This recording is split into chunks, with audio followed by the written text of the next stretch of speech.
அன்புள்ள ஆண்டவரே, மீண்டும் உம்முடைய பரிசுத்த நாமத்தின் பலத்தோடு இந்த செவ்வாய்க்கிழமையின் காலையின் ஆசீர்வாதத்தை நாங்கள் பெற்றுக்கொள்ளும்படி எங்களை அழைத்த தயவிற்காக உம்மை துதிக்கிறோம்.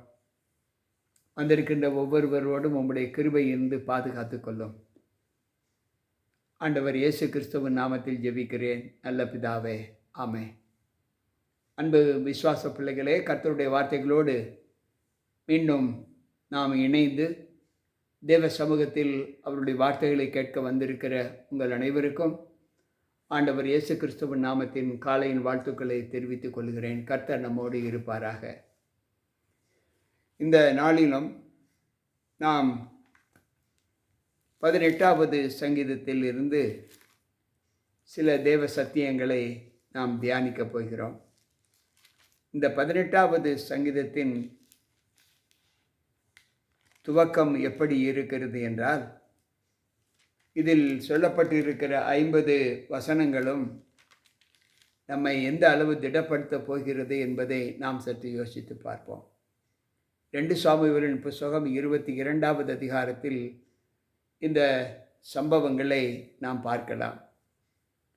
தாவீது சவுலினால் எவ்வளவு துக்கப்பட்டு எவ்வளவு வேதனைகளுக்குள்ளாகி அவன் எந்த நிலையிலும் சவுலை குறித்து ஒரு வார்த்தை கூட சொல்லவில்லை. எவ்வளவோ நிந்தனைக்கு உள்ளாக்கப்பட்டு இருந்தோம். அவர் சவுலை குறித்து ஒரு வார்த்தையும் சொல்லவில்லை. ஏன் சொல்லவில்லை என்றால், கர்த்தர் அபிஷேகம் பண்ணினவன் மேல் கை வைத்து குற்றமில்லாமல் போகிறவன் யார்? தேவன் ஒரு ஊழியக்காரரை அபிஷேகம் பண்ணி இருக்கிறார் என்றால், அந்த ஊழியக்காரருக்கு விரோதமாக நான் எந்த செயலும் செய்யக்கூடாது என்று தாவீது நினைக்கிறார். எத்தனை முறை சவுல் தாவீதை கொல்ல முயற்சி செய்தாலும் அவைகள் எல்லாவற்றிலும் இருந்து அவர் விடுதலை பெற்றதற்கு பின்பும் கூட அவருக்கு பதிலாக செய்ய நினைக்க வேண்டும் என்கின்ற எண்ணம் அவருடைய இருதயத்தில் உதிக்கவே இல்லை. இதற்கு காரணம் என்னவென்றால், தேவன் அபிஷேகம் செய்திருக்கிறார். இன்றைக்கு நம்முடைய வாழ்க்கையில் நாம் எப்பொழுது மறுமொழி பேசுகிறோம்? யோசித்து பார்ப்போம். வேதம் சொல்லுகிறது, ஏற்ற சமயத்தில் சொன்ன வார்த்தை வெள்ளித்தட்டில் வைக்கிற பொற்பழங்களுக்கு ஒப்பாய் இருக்கும் என்று நீதிமொழிகளின் புத்தகம் 25வது அதிகாரத்திலே நாம் வாசிக்கலாம். அன்பு பிள்ளைகளே, இன்றைக்கு நம்முடைய வாழ்க்கை தேவனுக்குள் எப்படி இருக்கிறது என்பதை யோசித்து பார்ப்போம். நம்முடைய ஜீவிதத்திலே ஆண்டவர் இந்த சங்கீதத்தை துவக்கும்போது சொல்லுகிற வார்த்தை என்ன என்பதை நாம் அறிவதை காட்டிலும், இந்த சங்கீதத்தை படிப்பதற்கு முன்பு நீதிமொழிகளின் புஸ்தகம் 15வது அதிகாரம் 1வது வசனம் சொல்லுவதை நாம் தியானித்தால், மெதுவான பிரதியுத்தரம் உக்கிரகத்தை மாற்றும், கடும் சொற்களோ கோபத்தை எழுப்பும் என்று சொல்லுகிறார். மெதுவான பிரதியுத்தரம். 1 சாமுவேல் 25வது அதிகாரம் 10வது வசனத்தை வாசிக்கும்போது அங்கு தாவீதை குறித்து சொல்லுகிற அபத்தங்களை நாம் வாசிக்கலாம். ஈசாயின் மகன் யார் என்று குரோதமான ஒரு வார்த்தையை அவர்கள் பேசுகிற ஆரம்பிக்கிறார்கள். அந்த சூழ்நிலையில் கூட தாவீது தன்னுடைய ஸ்தானத்தை விட்டு கொடுக்காமல் எந்த புறம் கூறுதல், கடும் சொற்களை அவன் பிரயோகிக்கவில்லை. கடும் சொற்கள் கோபத்தை உருவாக்கும். மெதுவான பிரதியுத்தரமோ பிரபுக்களையும் சம்மதிக்க பண்ணும் என்று நீதிமொழிகள் 15:1 நாம் வாசிக்கிறோம். எனக்கு பிரியமான தேவ பிள்ளைகளே, அங்கு தாவீது இந்த சங்கீதத்தை துவக்கும்போது, என் பலனாகிய கர்த்தாவே, உம்மில் அன்பு கூறுவேன், என் கண்மலையும் என் கேடகமும் என் பாதுகாவலும் என்னை ரட்சிக்கிறவரும் நீர் என்று அவர் சொல்லுகிறார். இன்றைக்கு நம்முடைய வாழ்க்கையில் எத்தனை துன்பங்களுக்கு மத்தியிலும் இப்படிப்பட்ட அமைதியான ஒரு பிரதியுத்தரத்தை நாம் சொல்ல முடியுமா? கோபம் வரும்போது நாம் எப்படி கடும் சொற்களை பிரயோகப்படுத்துகிறோம்? யோசித்து பார்ப்போம். அன்பு பிள்ளைகளே, இன்றைக்கு நம்முடைய வாழ்க்கையில் சவுலுடைய தலையை எடுத்துக்கொண்டு வந்த அந்த மனிதனை பார்த்து தாவீது தனக்கு எதிரியுடைய தலையை எடுத்துக்கொண்டு வந்து விட்டான் என்று பெருமைப்படாமல், நீ எவ்வளவு துணிகரமாய் கர்த்தர் அபிஷேகம் பண்ணினவன் மேல் நீ கை போட்டாய் என்று சொல்லி அவனை தண்டிக்கிறான். அந்த பக்குவம் இன்றைக்கு மனப்பக்குவம் நம்ம எல்லோருக்குள்ளும் இருக்க வேண்டும் என்று இந்த 18வது சங்கீதம் நமக்கு கற்றுக் கொடுக்கிறது. ஏனென்றால் இந்த லோகத்தில் அவர் ஒருவர்தான் நாம் காண்கிற அனைத்தையும் படைத்தவர், நம்முடைய வாழ்விற்கு வழிவகுத்து கொடுத்தவர், நம்முடைய பாவங்களை மன்னித்தவர், நாம் செய்த எல்லா அக்கிரமங்களையும் மறந்தவர், அநியாயங்களை மூடி போட்டவர், பாவம் செய்திருந்தாலும் அந்த பாவத்திற்கு ஏற்ற தண்டனையை நாம் பெறாமல் நம் மீது இரக்கம் காண்பித்த தேவன் அவர். இப்படி இருக்கும்போது அந்த தேவனுக்கு விரோதமாக நாம் செயல்படக்கூடாது என்று இந்த 18வது சங்கீதம் நமக்கு கற்றுக் கொடுக்கிறது. என் ஆபத்து நாளிலே எனக்கு எதிரிட்டு வந்தார்கள், கர்த்தரோ எனக்கு ஆதரவாய் இருந்தார் என்று சொல்லப்பட்டு இருப்பதை நாம் பார்க்கிறோம். எனக்கு பிரியமான தேவ பிள்ளைகளே, 2 சாமுவேலின் புஸ்தகத்திலே நாம் வாசிக்கும்போது தாவீதுக்கு எதிராக வந்த பிள்ளைகளுடைய ஜீவிதத்திலே ஆண்டவர் எப்படி அனுகூலம் செய்தார் என்பதை இந்த வார்த்தை நமக்கு சொல்லுகிறது. 2 சாமுவேலின் புஸ்தகம் 22வது அதிகாரம் 19வது வசனம். ஆண்டவர் சொல்லுகிற வார்த்தை என்ன என்றால், தேவன் நம்மை எந்த அளவு நம்மை பலப்படுத்துகிறார் என்பதை நாம் சற்று யோசிக்க வேண்டும்.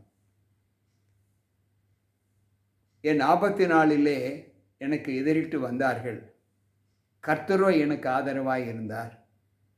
என்மேல் அவர் பிரியமாய் இருந்தபடியால் விசாலமான இடத்திலே என்னை கொண்டு வந்து என்னை தப்புவித்தார். கர்த்தர் என் நீதிக்கு தக்கதாக எனக்கு பதிலளித்தார். என் கைகளின் சுத்தத்திற்கு தக்கதாக எனக்கு சரி கட்டினார். கர்த்தருடைய வழிகளை காத்து கொண்டு வந்தேன். நான் என் தேவனுக்கு துரோகம் பண்ணினது இல்லை. அன்பு பிள்ளைகளே, கர்த்தருடைய வழிகளை காத்து கொண்டு வந்தேன், நான் என் தேவனுக்கு துரோகம் பண்ணினது இல்லை என்று இங்கு சொல்லுகிறார். தாவீதினுடைய குணலட்சணங்கள் அதைத்தான் இந்த 18வது சங்கீதம் முழுவதும் 2 சாமுவேலின் புஸ்தகம் 22வது அதிகாரத்தில் சொல்லப்பட்ட வாக்குத்தத்தங்கள் அநேகம் உண்டு என்பதை நாம் இதை படித்து அறிந்து கொள்ள வேண்டும். இன்றைக்கு நம்முடைய வாழ்க்கையில் நாம் தேவனுக்குள் எந்த அனுபவத்திலே நம்மை ஒப்புக் கொடுக்கிறோம்? இங்கு வேதம் சொல்லுகிறது, கர்த்தருடைய வழிகளை கை கொண்டு வந்தேன், நான் என் தேவனுக்கு துரோகம் பண்ணினது இல்லை. இங்கு 18வது சங்கீதம் 21வது வசனம். இதே வார்த்தையைத்தான் நாம் 2 சாமுவேல் 22:19 நாம் வாசித்தோம். எனக்கு பிரியமான தேவ பிள்ளைகளே, நாம் தேவனுக்கு பயந்து நம்முடைய நீதி நியாயங்கள் எல்லாவற்றையும் நாம் தேவனுக்கு சாட்சியாக ஒப்புக் கொடுக்கும்போது நமக்கு கொடுக்கப்படுகிற காலங்கள் நம்முடைய வாழ்க்கையில் ஆசீர்வாதமாக இருக்கும் என்று ஆண்டவர் சொல்லுகிறார். கர்த்தரை அல்லாமல் வேறே தேவன் யார்? நம்முடைய தேவனை அன்றி கண்மலை ஒன்றுமில்லை என்று இங்கு 18வது சங்கீதம் 31வது வசனம் சொல்லுகிறது. அவர் என் கால்களை மான்களுடைய கால்களை போலாக்கி என்னுடைய உயர்தலங்களில் என்னை நிறுத்துகிறார். எந்த நிலையிலும் நம்மளுக்கு சோர்வு வராமல் நம்மை காத்து கொள்ளுகிற தேவன் நம்மோடு இருக்கிறார். உன் பலவீனத்தில் என் பலன் பூரணமாய் விளங்கும் என்று சொன்ன வார்த்தைக்கு இணங்க நம்மை ஆதரிக்கிற, அனுசரிக்கிற, தாங்குகிற, வழிநடத்துகிற தேவன் அவர். அவர் எல்லா நிலைகளிலும் நம்மை காத்து கொள்ளுகிறார் என்று ஆண்டவர் சொல்லுகிறார். ஆபகுக்கின் புஸ்தகத்தில் நாம் வாசிப்போம் என்றால் 3வது அதிகாரம் 19வது வசனம் இப்படி சொல்லுகிறது. தேவ சமூகத்தில் வாழ்ந்து கொண்டிருக்கிற நம்மிலே பலம் கொள்ளக்கூடிய அனுபவத்தை நாம் எப்படி பெருக வேண்டும்? ஆபகுக்கு 3:19 சொல்லுகிறது, ஆண்டவராகிய கர்த்தர் என் பலனும் அவரின் கால்களை மான்களின் கால்களைப் போலாக்கி உயரமான ஸ்தலங்களில் என்னை நடக்க பண்ணுவார். அன்பு பிள்ளைகளே, என் தேவனாகிய கர்த்தர் என் கால்களை திடப்படுத்தி உயர்ந்த ஸ்தலங்களில் என்னை நடக்க பண்ணுவார். இந்த வரையாடுகளை நாம் பார்த்திருக்கிறோம், கேட்டிருக்கிறோம். அது மலைகளின் உச்சியில்தான் அது தங்கும். அதனுடைய இருப்பிடமே மிகுந்த சிகரங்களின் உச்சியில் தான் தங்கியிருக்கும். அதே போல் ஆண்டவர் சொல்லுகிறார், அவருக்கு பயப்படுகிற பிள்ளைகளுடைய ஜீவிதத்தை உயர்ந்த மலைகளிலே, உயர்ந்த இடங்களிலே என்னை நிறுத்துவேன் என்று ஆண்டவர் சொல்லுகிறார். எனக்கு பிரியமான தேவனுடைய பிள்ளைகளே, இன்றைக்கு ஆண்டவர் சொல்லுகிற வார்த்தை, இந்த குணங்களின் மத்தியிலிருந்து நம்முடைய வாழ்க்கை ஆண்டவருக்கு பிரியமாய் காணப்பட வேண்டுமென்றால் அவர் சொல்லுகிறார், ஜனங்களில் சண்டைகளுக்கு நீர் என்னை தப்புவித்து ஜாதிகளுக்கு என்னை தலைவனாக்கிறீர். நான் அறியாத ஜனங்கள் என்னை சேவிக்கிறார்கள். அவர்கள் என் சத்தத்தை கேட்டவுடனே எனக்கு கீழ்ப்படுகிறார்கள். அந்நியரும் எனக்கு இச்சகம் பேசி அடங்குகிறார்கள். அன்பு பிள்ளைகளே, இன்றைக்கு நம்முடைய நடத்தை ஆண்டவருக்கு எவ்வளவு பிரியமாய் இருக்கிறது என்பதை நாம் பார்க்கிறோம். நம்முடைய நடத்தையை பார்த்து இவர்கள் ஆராதிக்கிற அந்த தேவன் நல்லவர் என்பதை மற்ற மக்கள் அறியும்படி நாம் நம்முடைய நடத்தை காணப்பட வேண்டும். அன்றைக்கு நேபுகாத்நேச்சார் அனனியா, மிஷாவேல், அசரியா என்கின்ற அந்த 3 வாலிபர்களை நெருப்பில் வேகாமல் படி செய்த அந்த தேவனே, அவர்கள் ஆராதிக்கிற தேவனே உண்மையான தேவன். இந்த தேசமெங்கும் அந்த தேவனை தவிர வேறு எந்த தேவனும் இருக்கக்கூடாது என்று பிரகடனம் பண்ணின அந்த நேபுகாத்நேச்சாரை போல நான் அறியாத ஜனங்கள் என்னை சேவிக்கிறார்கள். அவர்களின் சத்தத்திற்கு செவி கொடுத்து எனக்கு கீழ்ப்படுகிறார்கள். அந்நியரும் எனக்கு இச்சகம் பேசி எனக்குள் அடங்குவார்கள் என்று சொல்லப்பட்டிருக்கிறது. ஒரு சாட்சியின் அனுபவத்தை இந்த சங்கீதம் நமக்கு கற்றுக் கொடுக்கிறது. மேலும் அவர் சொல்லுகிறார், கர்த்தர் ஜீவனுள்ள என் கண்மலையாய் இருக்கிறார். அவர் துதிக்கு பாத்திரவானவர். என் ரட்சிப்பின் தேவன் உயர்ந்திருக்கிறார் என்று சொல்லப்பட்டிருக்கு. எனக்கு பிரியமான தேவனுடைய பிள்ளைகளே, இன்றைக்கு இந்த வார்த்தைகளை கேட்டுக்கொண்டிருக்கிற நாம் தேவனுக்கு எந்த அளவு நம்முடைய ஜீவிதத்தை நாம் அர்ப்பணிக்க வேண்டும்? நல்ல வார்த்தைகளை பேச வேண்டும், கோபத்தை விட்டு நெகிழ வேண்டும், பொறுமையோடு உத்தரவு சொல்ல வேண்டும். நாம் செய்கிற செயல்கள் மற்றவர்களுக்கு சாட்சியாக காணப்பட வேண்டும். அவர் உயர்ந்தவர், எல்லாவற்றையும் செய்கிறவர். ஆபத்திலே அவரை நோக்கி கூப்பிடும்போது நம்மை இக்கட்டிலிருந்து விலக்கி காக்க நம்மோடு கூட வருபவர். எந்த நிலையிலும் நம்முடைய ஜீவிதத்தை அவர் நெகிழ விடாமல் தம்முடைய வார்த்தைகளை கொண்டு காத்து கொள்ளக்கூடிய உதவியை நமக்கு செய்கிறவர்.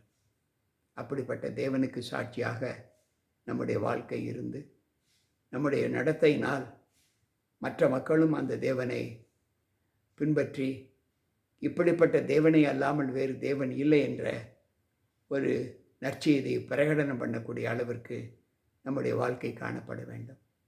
கேட்டுக்கொண்டிருக்கிற அன்பான தேவ பிள்ளைகளே, இந்த அனுபவத்திலே நாம் கடந்து செல்ல தேவ சமூகத்தில் நம்ம ஒப்புக் கொடுப்போமா? வாருங்கள், ஜெபிப்போம்.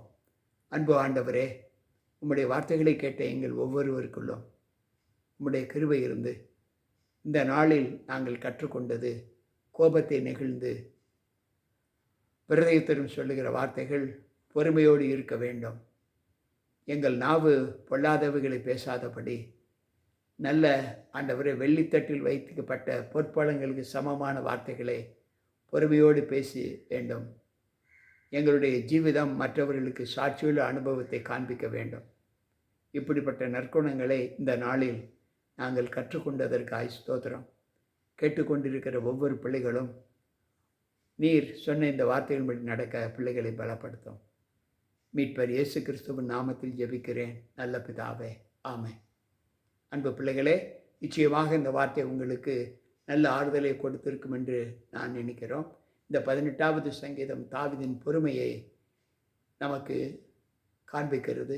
எந்த நிலையிலும் அவர் தன்னுடைய நாவினால் யாரையும் தூஷித்தது இல்லை என்று வேதம் நமக்கு கற்றுக் கொடுக்கிறது.